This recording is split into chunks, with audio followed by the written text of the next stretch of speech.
Tonight, the breaking new details in the assassination of conservative activist Charlie Kirk.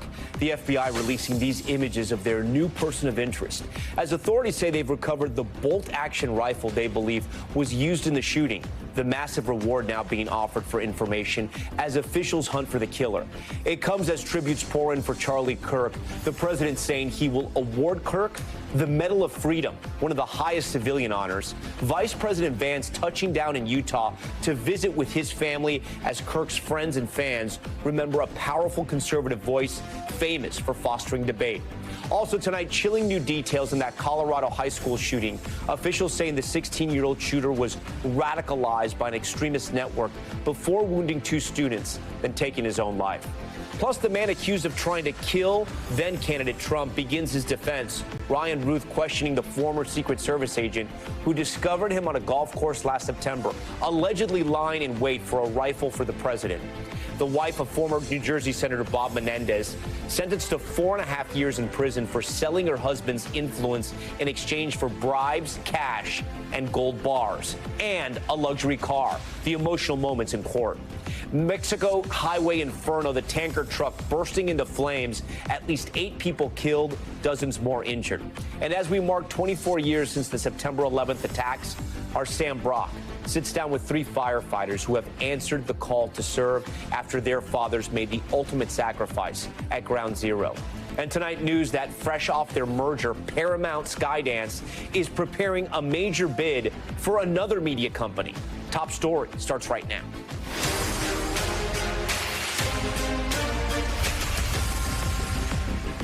And good evening. Tonight, the manhunt is on in Utah for the shooter who assassinated conservative activist Charlie Kirk. Authorities saying they are pursuing multiple leads as the chaos and horror of yesterday's attack comes into painful focus. A warning, the video you're about to see is disturbing. New images taken in the seconds after that fatal shot, Kirk carried away by his security team in a black SUV.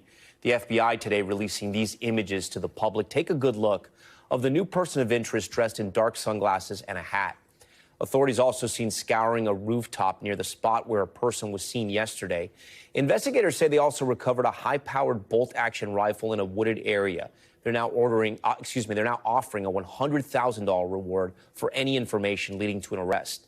As the search intensifies, so does the grief. Tributes pouring in from around the world of politics for Charlie Kirk, a commentator with a massive audience and a unique ability to reach young conservatives. Tonight, President Trump revealing he has spoken to Kirk's wife, saying she is absolutely devastated. Trump promising Kirk a posthumous Presidential Medal of Freedom, one of America's highest civilian honors.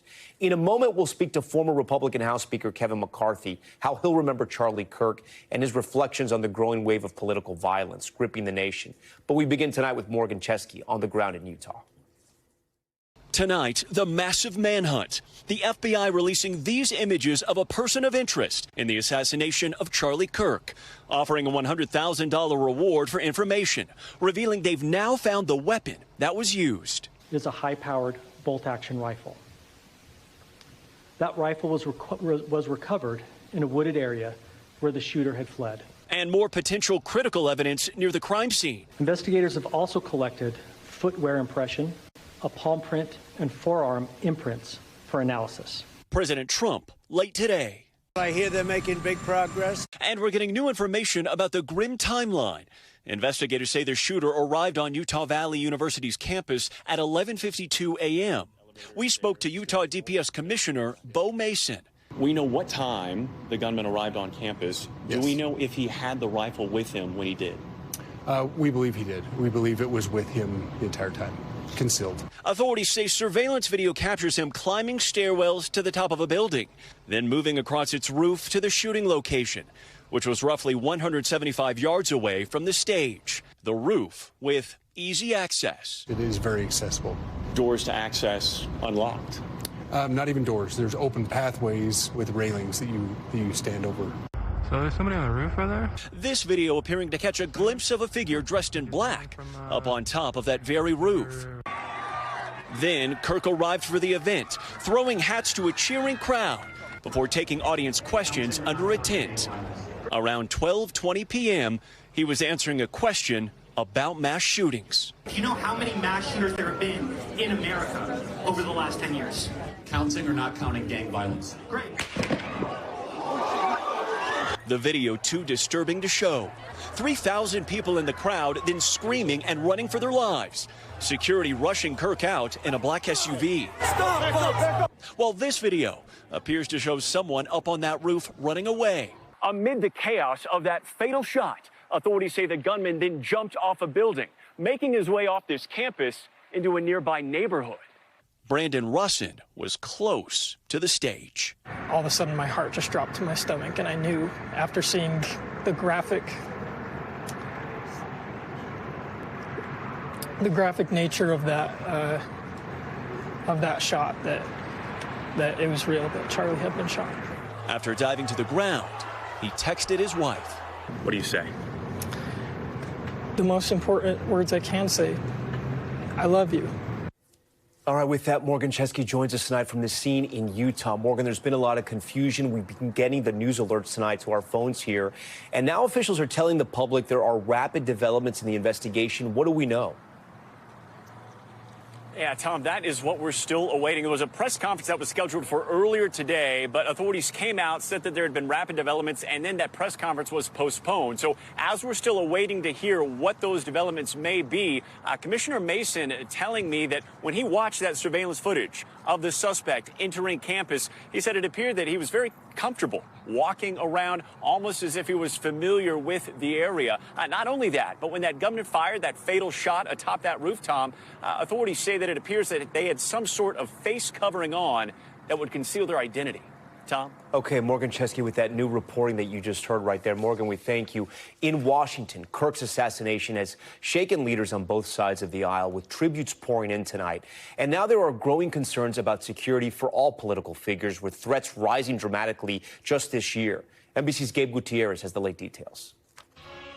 At the Pentagon, honoring today's 9/11 anniversary, President Trump announcing he'd posthumously award Charlie Kirk the Presidential Medal of Freedom. Charlie was a giant of his generation. Vice President Vance landing late today in Utah to see Kirk's family. The president speaking with Kirk's wife, Erica, by phone. And we had a long talk, and she's devastated. And suggesting he knows the motive. I have an indication, yeah, but we'll let you know about that later. The 31-year-old conservative star remembered tonight for rallying young voters and encouraging open debate, often taking questions from Democrats on campus. Do you think gun ownership is a privilege or a right? I think it is a privilege. That's where we disagree. Donald Trump Jr. was a close friend. He could just relate to people, even his biggest detractors. I mean, on a daily basis, Charlie Kirk gave them a platform to debate these ideas. The president now blaming what he calls the radical left. For years, those on the radical left have compared wonderful Americans like Charlie to Nazis and the world's worst mass murderers and criminals. This kind of rhetoric is directly responsible for the terrorism that we're seeing in our country today. But threats against high-profile figures from both parties are on the rise. Capitol Police telling NBC News its agents are on track to work through roughly 14,000 threat cases this year alone, which would be a 48% increase from 2024. In just over a year, there have been 2 attempts on President Trump's life. A Democratic state lawmaker and her husband were murdered in Minnesota, and the residence of Pennsylvania Governor Josh Shapiro was firebombed. The assassination of Charlie Kirk risks an uncorking of political chaos and violence that we cannot risk in America.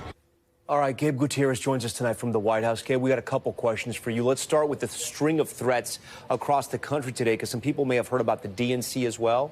Yeah, that's right, Tom. Look, there's a heightened state of alert really across the country. So many people on edge. And throughout the day, there was a string of threats to HBCUs and the DNC headquarters that forced lockdowns. Tom. Yeah, and then before you go, I know you're getting some new reporting about the funeral arrangements for Charlie Kirk. What do we know?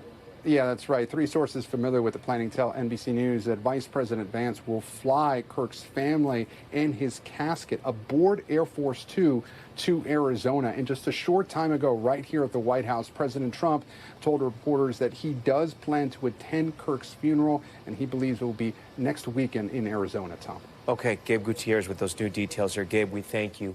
Tonight here on Top Story, we are joined by former Republican House Speaker Kevin McCarthy. Speaker, thank you so much for being here. Thank you. I know you knew Charlie Kirk. You had a relationship with him. Can you tell us about the Charlie Kirk you knew?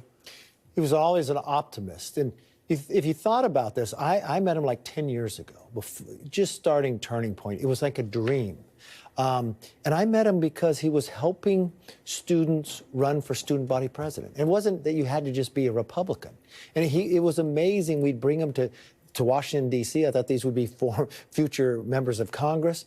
But what drove Charlie was he loved the debate, the policy. The back and forth. But he respected the other side. If you watched what he would do, and this is something you've got to think about for a moment.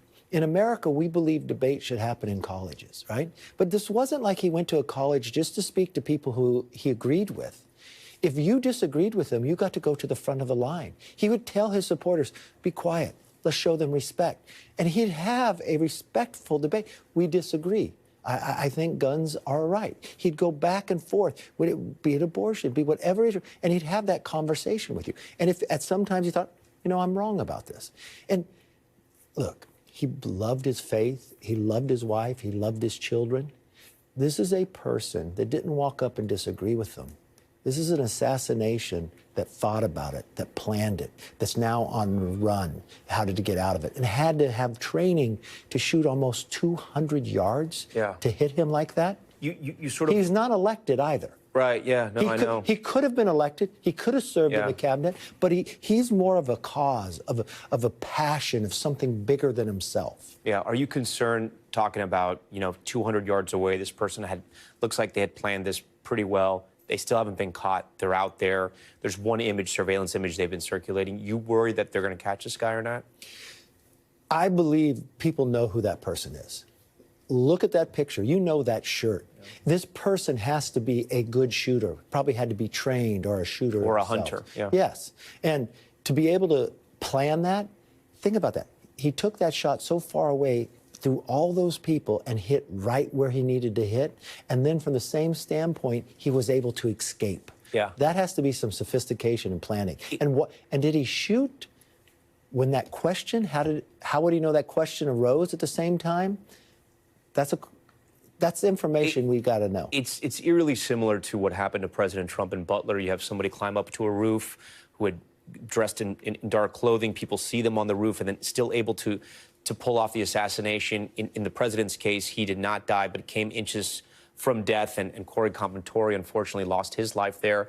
I do want to ask you, I mean, you're somebody who is in the public eye. You were the Speaker of the House of Representatives. You know what it's like to get threatened. Where do we go from here? Because as you mentioned, Charlie Kirk, and I made this point yesterday a lot, he wasn't elected, never ran for office. He was a political activist. He had his enemies, right? But he had a lot of supporters, and he was in a friendly environment there. Where does politics go? Where does campaigning, pressing that flesh, getting to see people you are interested in up close, will that all change now? Well, that's a question for the country. Because if you think about this, I was looking back and I was literally listening to RFK announce to a crowd that Martin Luther King was killed. Yeah. And he literally asked this question: what type of nation are we? And how do we move forward? That was in the 60s we watched this happen. But that was against elected officials, leaders. Look, Charlie was a leader. If they thought they were going to kill him all, this is going to plant many more out there of Charlie's movement to grow. But what we need to have here, there's got to stop. We've watched this happen. President Trump came less than a quarter inch of dying, the same part. I mean, he's watching. This is like a son to him and thinking, same thing happened to him. We watched elected officials get killed in Minnesota. We've watched this happen time and again. The only way we are going to cure this is individuals of the nation itself. You have a little bit more freedom now because you aren't in political office. Mm-hmm. What do you think of some of sort of the outrage, the things being said right now on both sides about what happened to Charlie? Is it getting to a level where it's getting dangerous again, where we may almost repeat what we just saw? We watch on social media people celebrating it. What's that going to do to somebody on the other side that pretty knew? You and I are talking about this, but I'm telling you who's going to affect it the most. If you go and listen to children 14 to 25, Charlie was someone they got a lot of information from, whether they support him or not. Right. They like to be able to debate. They think they could be safe at a school and literally have a debate. They're going to be afraid from that standpoint. But is someone going to come back and say, I need to pay you back for what you're doing and others? That's the fear I have going forward. What would you tell President Trump right now? What should his message be to the country? Well, I mean, I like the idea of making sure this doesn't happen again. But I'm looking at President Trump and I'm thinking, emotionally, how does he go through this? This is like a son to him. And at the same moment, how does he not have the emotion that that was exactly what happened to him? And he could have ended up just like Charlie had he not turned his head that 1 second. Yeah. You know, I look at it, too, where I watched members on the House floor argue over praying. This is what I want you to think about Charlie, not elected. But if you asked him what he wanted to be known for, a father, a husband, and a person who believed in faith. And why would this, if this person disagreed with him so much, Charlie would allow him to be the first person in the line to use words instead of use a gun against him. This is why this is so devastating. This really looks back to the 1960s in America, and it takes all of us. It doesn't sit and say, oh, somebody elected or not. As a nation, who and it's happened in Minnesota, to Democrats, everywhere. Pennsylvania, everywhere, Republicans, Democrats. Speaker, thank you for being here, and we thank you for sharing your thoughts and your memories of Charlie. Thank you. All right, political violence, as we were just discussing, they're also the top of mind in Florida tonight, where the man accused of trying to assassinate President Trump at his golf club in Florida is on trial in opening statements. Prosecutors revealing Ryan Routh, armed with a rifle, allegedly got much closer to the president than was previously believed. NBC's Jesse Kirsch was inside the courtroom. Defending himself, today Ryan Routh came face-to-face with the former Secret Service agent who spotted him in a sniper hide, allegedly waiting to assassinate President Trump. Robert Furcano revealing that while then-candidate Trump played golf in South Florida last September, Routh was closer to the Republican presidential nominee than previously known, just one hole away. Furcano testifying he spotted Routh and a rifle barrel pointed directly at my face, testifying I feared for the life of the president. Furcano says that's when he fired at Routh, who did not shoot back. Then Routh questioned Furcano, who prosecutors credit with saving the president's life. Is it good to be alive, asked the defendant. Furcano responding, yes, it feels good to be alive. Walk straight back! Prosecutors say Routh fled the scene, but not before witness Tommy McGee spotted him driving off. As Routh cross-examined McGee, the questioning quickly went off the rails. At one point, Routh gave McGee a thumbs up, saying, "You're the man. Good job." Okay, with that, Jesse Kirsch joins us tonight from outside that courthouse in Florida. Jesse, some strange moments there. Routh got off to a strange start, as we saw in your report there, in opening statements, too. Talk to us about what he said.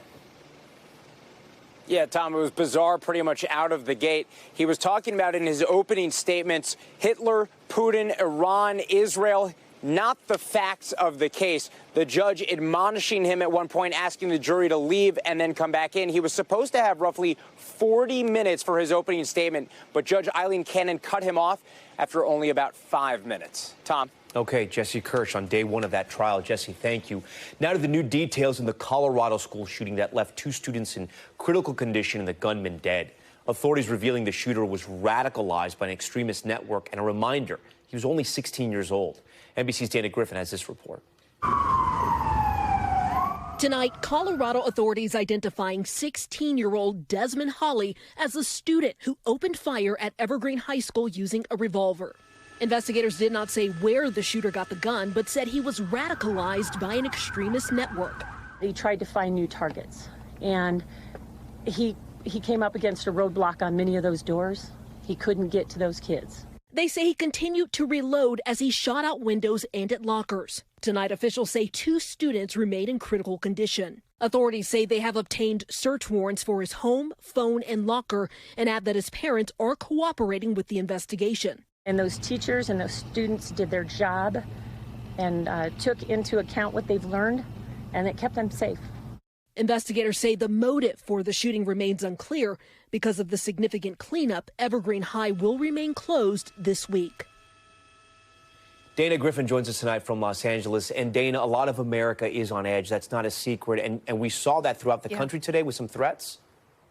Yeah, so many threats across the country today, Tom. Even earlier at the University of Massachusetts, some students there evacuating as law enforcement responded to reports of a shooting.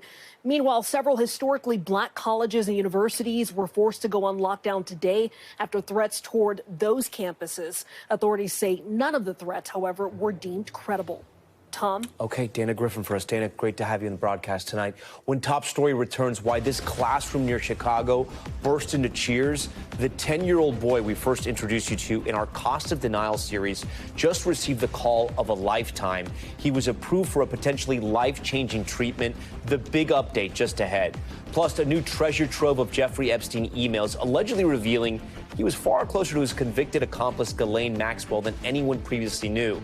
And total destruction. Several people killed, nearly 100 hurt after an oil tanker exploded under an overpass in Mexico. Don't go away.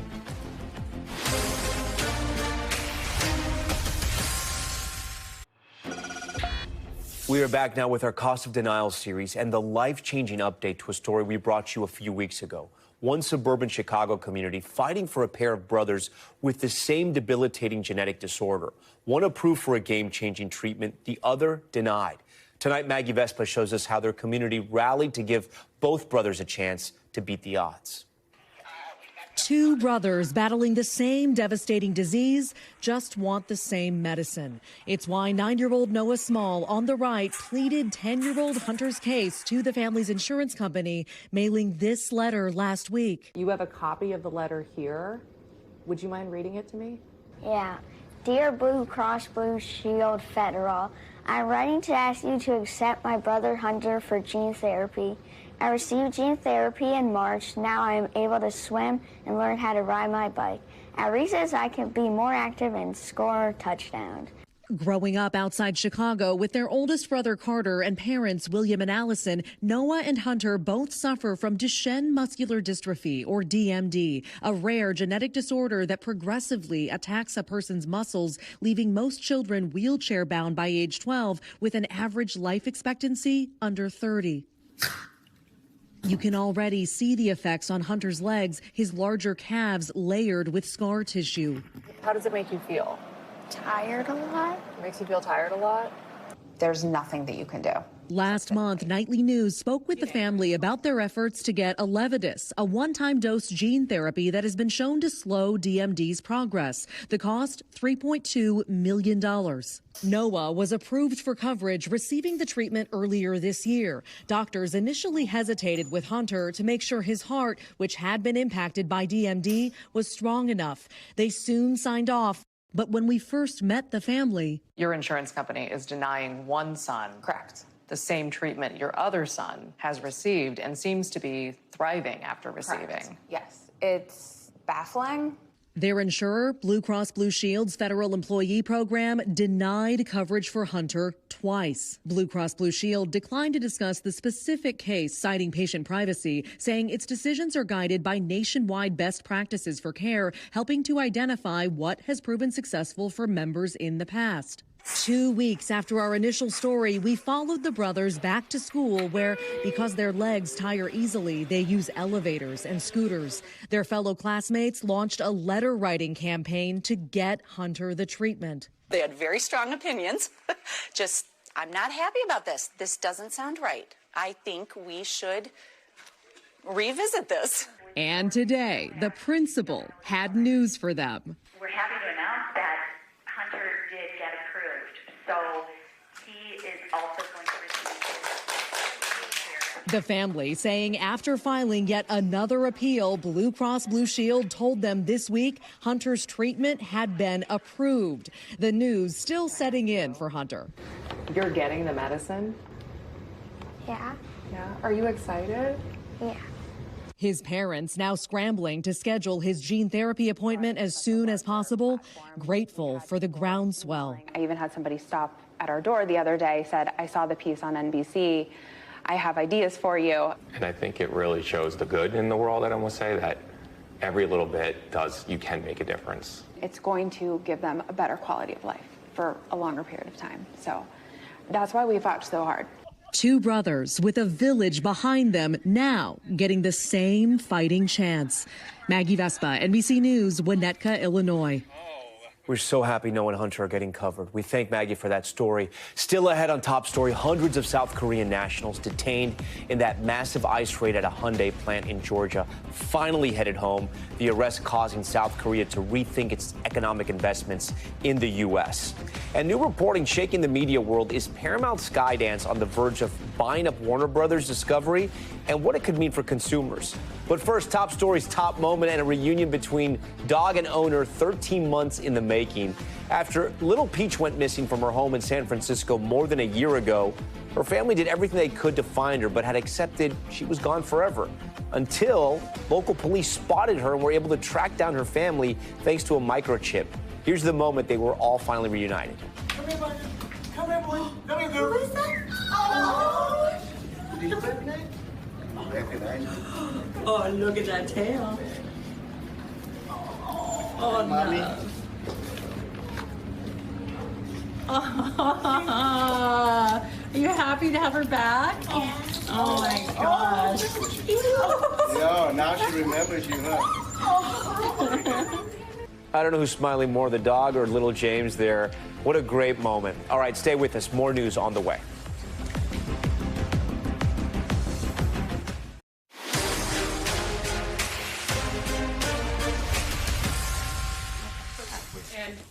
We are back now with the latest on the investigation to the shooting of conservative activist Charlie Kirk at Utah Valley University. We want to walk you through what we know at this moment and show you the evidence authorities are looking at. And joining me now on set is retired NYPD Lieutenant Darren Porcher. Darren, thanks so much for joining us on Top Story tonight. I know you've seen some of this. First, let's start with the surveillance image, right, that the FBI has released. They're asking the public to take a good look at this, to look at the man's face, to look at what he's wearing, to see if anything strikes any kind of chord that can lead people to an arrest. When you see these images, tell us what you as a professional see that maybe we don't. Sure. The first thing that I think of is the public is our greatest resource in law enforcement. And so when we speak to facial recognition, we're going to use something referred to as crowdsourcing. When we go back to the Boston Marathon bombing, that's when crowdsourcing facial recognition was used. But we're going to expand that information. And with the crowdsourcing facial recognition, what it does, it goes through faces all throughout the internet.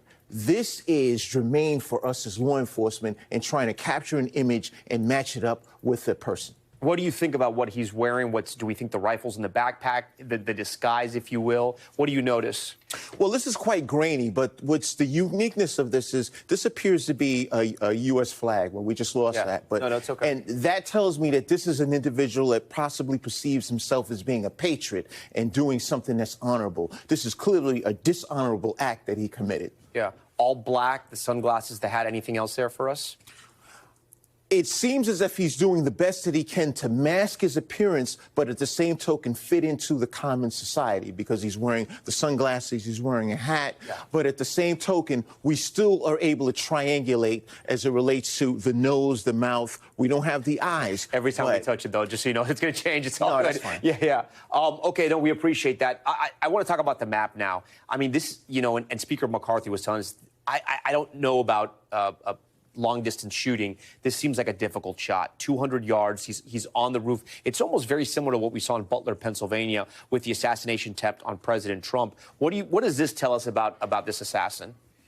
I was an officer in the Army. I can make this shot from 200 yards away. It's not difficult with a rifle and a scope. I don't want to say it's not difficult, but we don't know if he used a scope. Yeah. And I want to go back to the early 1960s when we had the Charles Whitman shooting on the University of Texas at the clock tower. Right. He had a bolt-action rifle, and he shot people from distances that are very similar to this, and he didn't have a scope. He didn't have a bipod. He didn't have a tripod, and he had a series of headshots as a result. So we have strikingly similar comparisons shooting from this area on the top of this roof. Have you mentioned what happened with the failed assassination attempt as it relates to Trump? We have stark similarities because we have an assailant at the top of a roof that was unsecured. So here, talking about why the assassin picked this point, he's up here, he's dressed in black. Some people noticed him. There's a social media video you saw in the report saying, hey, there's somebody up there.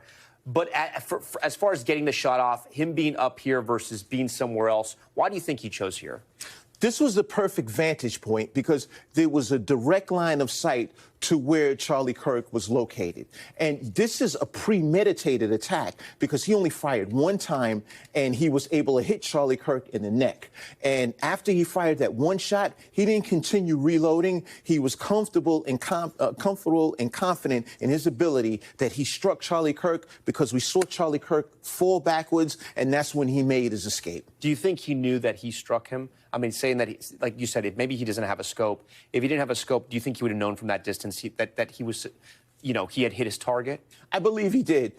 When we think of 200 yards, we think of 2 football fields. With the naked eye, you can see 2 football fields away. And Charlie Kirk was in a position where, although he had the fortification of his personal security, you can see where he was seated. Yeah. So it makes all the sense in the world that he saw Charlie Kirk fall back. In addition to that, you had the crowd that reacted. So he genuinely believed that he was successful in his attack. Yeah.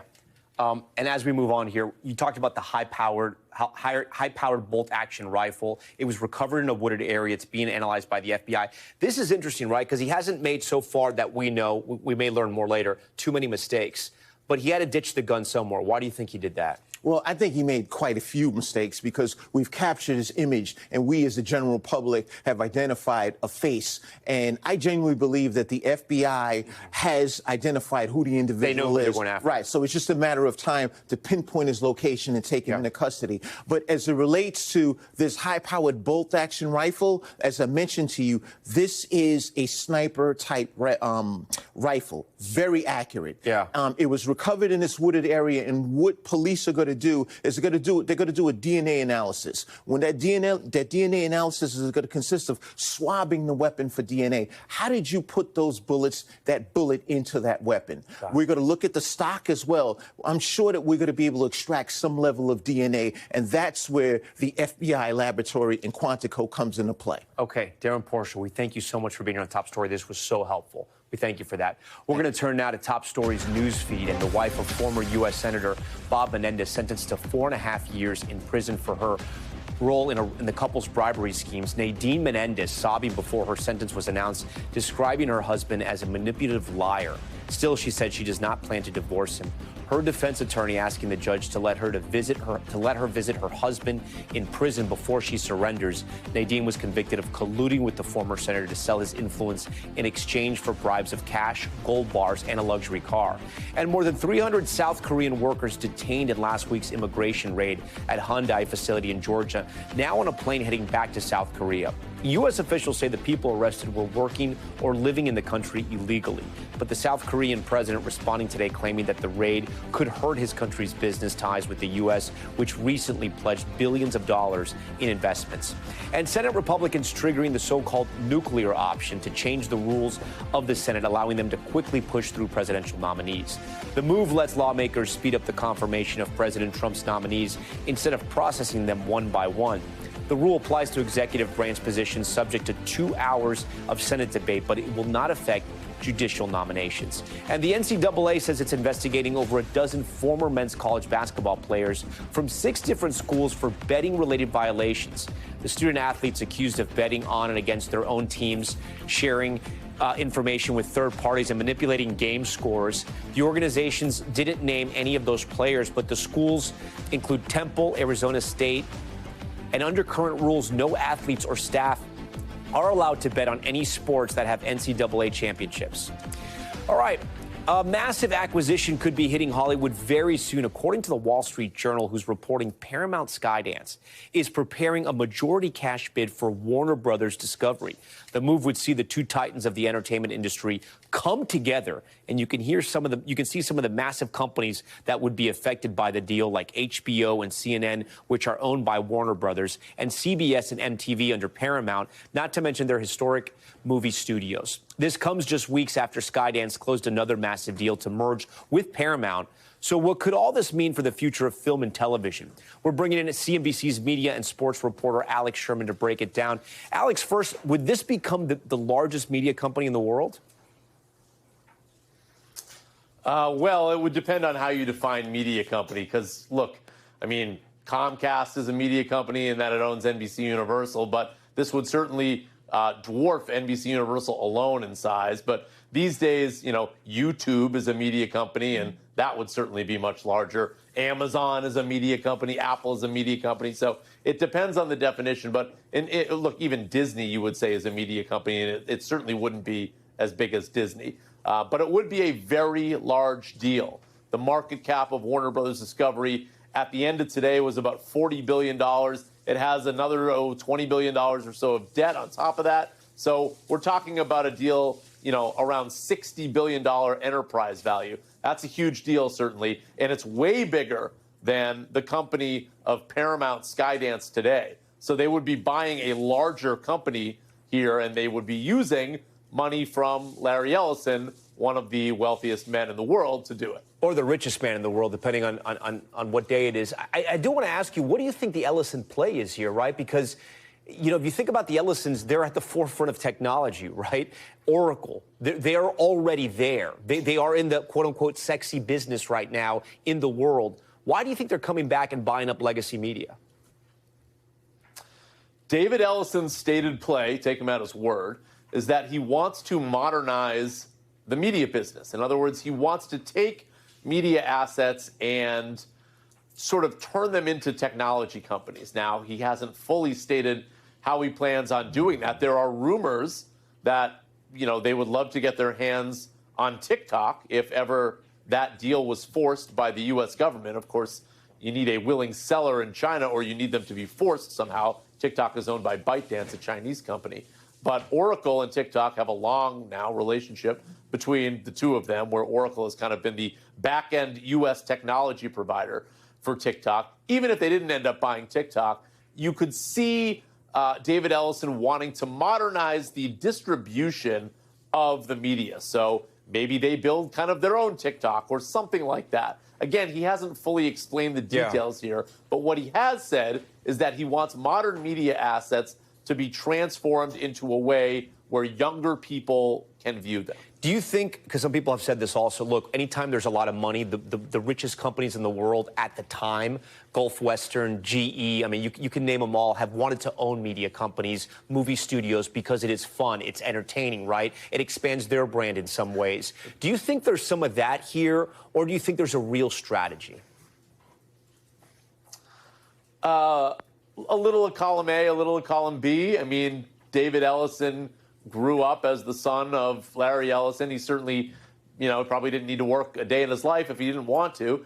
But he grew up as sort of a young filmmaker and then morphed into the CEO of Skydance, which was a, somewhat small, but not that small, film production company, which then kind of grew out to be TV production too. And then this was a giant leap forward with the most recent deal negotiated with Sherry Redstone to buy Paramount. So this would be an even bigger, leaps and bounds bigger deal if this in fact comes together, where Paramount buys Warner Brothers Discovery, which owns HBO, it owns the Warner Studio, it owns a bunch of cable networks, CNN, TNT, TBS. So they would become a major player in media. Of course, that's kind of a fun job, but look, it would also have to be kind of definitionally a good investment, because this will remain a publicly traded company. Yeah, and then finally in the news world, in the world of journalism, you could see a scenario where, I guess, CBS News would merge with CNN? Well, yeah, exactly how that would come to pass, we don't really know yet. CBS is a broadcast channel. CNN is a cable news network. Look, you could think of it sort of as NBC and MSNBC, right? Like, they're not necessarily merged. They could still have two different functions, but they could certainly share resources. But look, I think we're getting ahead of ourselves a little bit there, kind of one step at a time here. The bid hasn't even been given to Warner Brothers Discovery yet, although I'm told that could happen as soon as next week. And then finally, Alex, any sort of pitfalls, any hurdles here? We know Larry Ellison has a very good relationship with the president.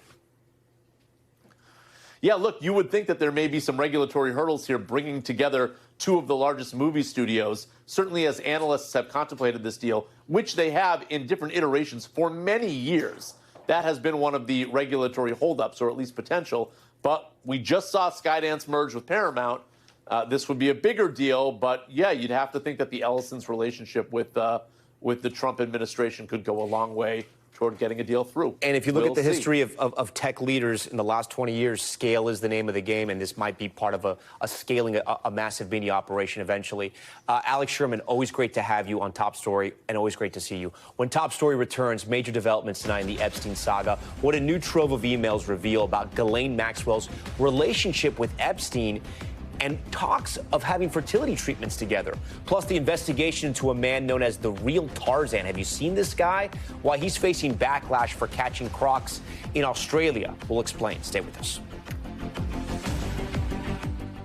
We are back now with a wild story out of Australia. An American influencer who calls himself the real Tarzan is under investigation after he posted a video of himself wrangling a crocodile. Tonight, the Australian government calling his actions dangerous and illegal. NBC's Jesse Kirsch explains. This is the biggest king cobra in captivity. His stunts are jaw-dropping. Social media influencer Mike Holston again and again going face-to-face with some of the world's most intimidating creatures. I gotta hold him, but I gotta hold him. But tonight, the man known as the real Tarzan is being clawed at by more than just animals. In this recent viral video, Holston wrestles what he says is a freshwater crocodile in Queensland, Australia. And while he seems pretty excited about catching the croc, others are not wild about the moment.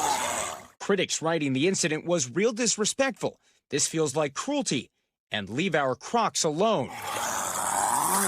A Queensland government spokesperson telling NBC News they are actively investigating, adding these actions are extremely dangerous and illegal, and we are actively exploring strong compliance action, including fines to deter any person from this type of behavior. Here we go.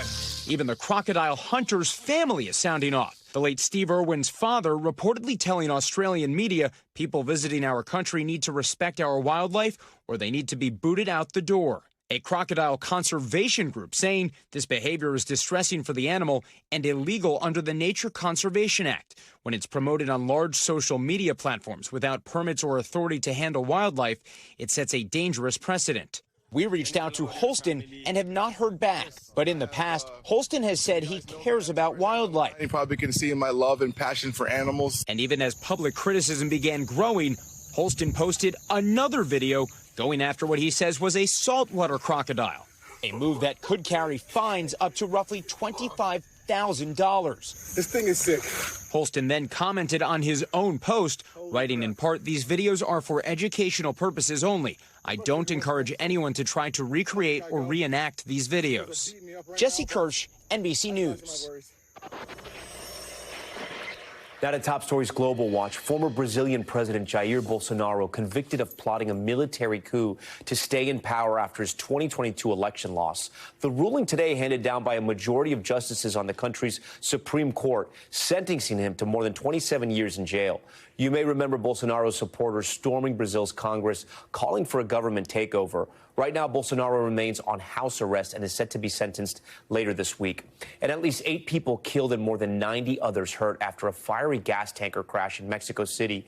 Video shows the truck engulfed in flames, emergency crews racing to put out the fire, the tanker reportedly exploding after it tipped over on a highway, burning dozens of vehicles along the road.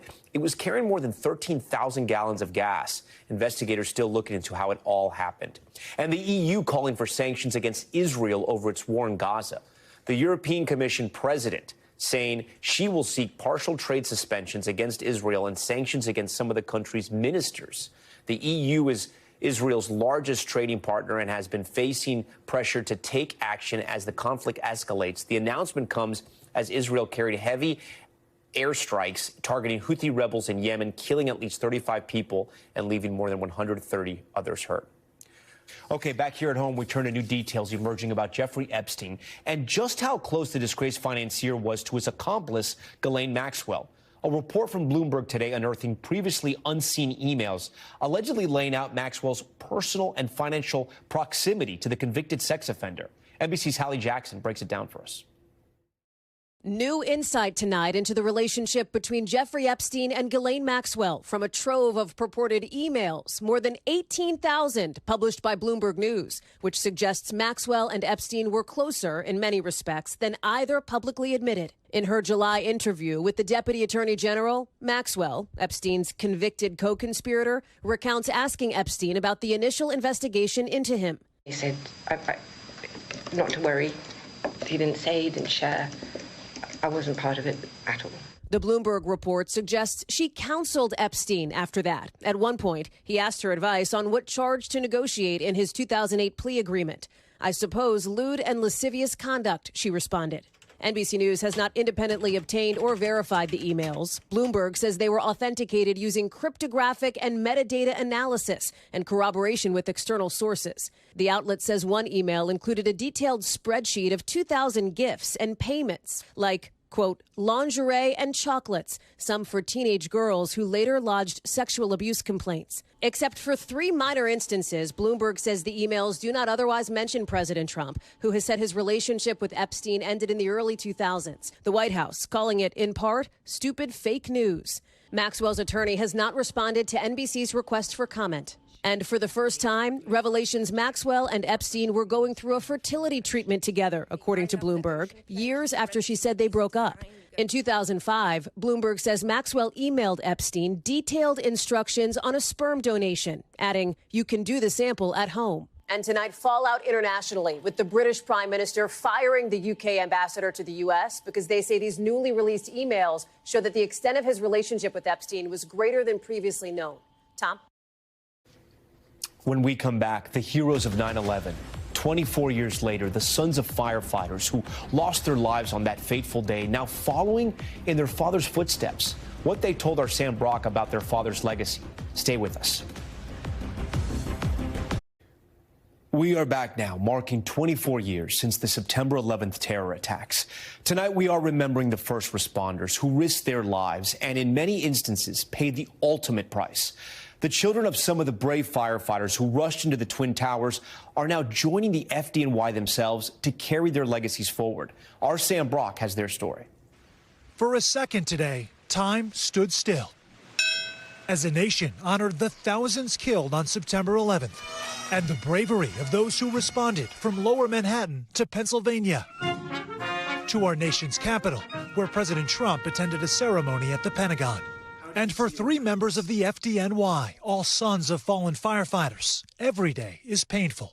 We, as a department, have that slogan of never forget, right? And it's not just never forget the guys, it's never forget the actions that they took. Never forget what they did that day. Battalion Chief Chris Gansey, Lieutenant Chris Mascali, and firefighter Scott Larson all upended after their fathers tried to rescue victims in the rubble or in the towers. I do remember being at my grandparents' house and just, like, he was supposed to come home that night. And it was about 5, 6, 7 o'clock. And, you know, everyone was starting to see, like, the writing on the wall. And it was a very emotional day for me. My 13-year-old keeps asking me, she goes, I can't believe he did that. And it's funny because now we're all in a job and like, no, I absolutely can believe that he did that. Like, this is what we do. Like, we don't leave our guys, we stay. And he stayed. For Mascali, the loss proved a call to action. I go to work each day and I hold myself accountable because I know he would hold me accountable, right? And it's to serve and to be a part of this department. We asked the trio about lessons for younger generations. What I would say to them is, look at what happened in the days after 9/11 and look at how the United States and the country surrounded each other. Would be a pretty good lesson for right now, wouldn't it? Absolutely. We're all people at the end of the day. A shared humanity they say we should always remember, especially now.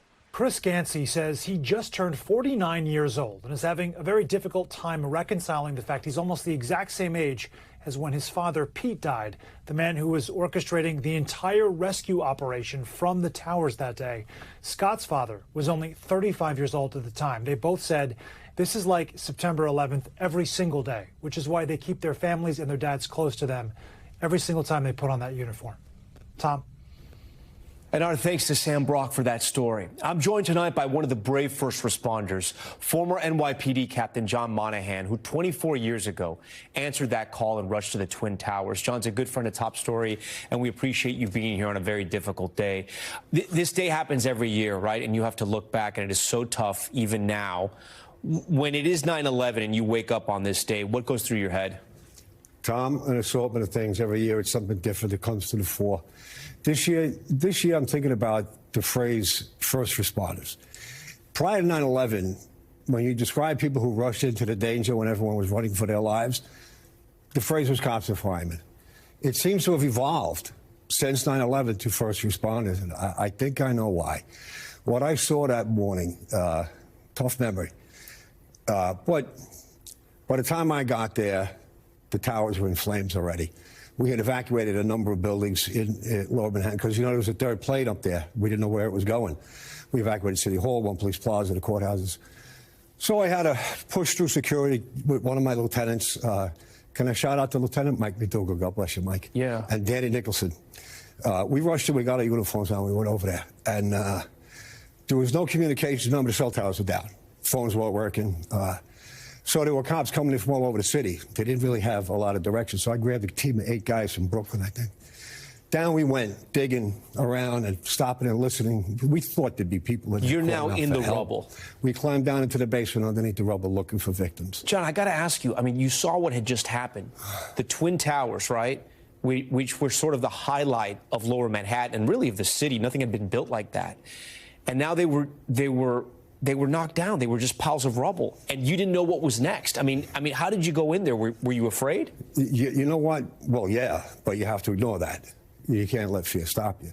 It's funny you say not knowing what was next, because later in the day, Building 7 fell, and we were down underneath the rubble. And my God, I tell you what, it was asses and elbows getting out of there. Excuse my language. But you know what? We went down there and we're crawling around in the dark. It was a bright, sunny day, remember? We had maybe 1 or 2 flashlights between the 10 of us, no masks, no helmets. I had to bring the guys up for some fresh air and light after an hour, hour and a half. Did you hear anything? No. Did you hear anything? No, and we would stop and freeze and listen and tap, and we kept expecting people to be calling out to us or signaling somehow, and we would come up into the sunlight after a few hours, and here's why the phrase first responder is so fitting. There was a row of gurneys. Tom, it was quite a sight. Medics, nurses' aides, doctors, EMS, there they were. They had rushed in too. And they were ready like sprinters waiting for a relay baton. And that's a tough memory. All we could do was shrug. We had nobody. And I tell you what, by the second or third time we came up out of the underneath, we're breathless, we're filthy, we're exhausted. And there they were. All those medics. You know who impressed me too? The labor unions, the steel workers, the iron workers. Those guys are like acrobats. I mean, they're daredevils. I remember looking at that pile afterwards thinking they're never going to clear it, and they cleared it in record time. And that day, Tuesday, September 11th, they marched in columns of 2 like a military unit. I was so proud of the unions that day too. 24 years later, John, what have we learned? Oh, God. You know what? There was a lot of unity that day. I can tell you the days followed. We had closed Manhattan on House Street. And every time I drove out of there in uniform, there was thousands of people at the barricades on House Street. That's the Lower West Side. Not known for its pro-cop stance as a neighborhood. And the way they cheered us, it brought a tear to my eye every day. There was unity throughout the nation. I mean, you had people like Rosie O'Donnell complimenting Rudy Giuliani. We were together as one as a nation, and God, if we could recapture that without having to suffer another attack like that, wouldn't that be something? It would, and we're going to leave it right there. John, we thank you for being here. We thank you for your service and your bravery on that day, and all the brave men and women who sacrificed, but who also went in there not knowing if they were going to come out alive. We thank you. Thanks, Tom. All right, we thank you for watching Top Story tonight. I'm Tom Llamas, again here in New York. Stay right there. We have more news on the way. We thank you for watching, and remember, stay updated on breaking news and top stories on the NBC News app or watch live on our YouTube channel.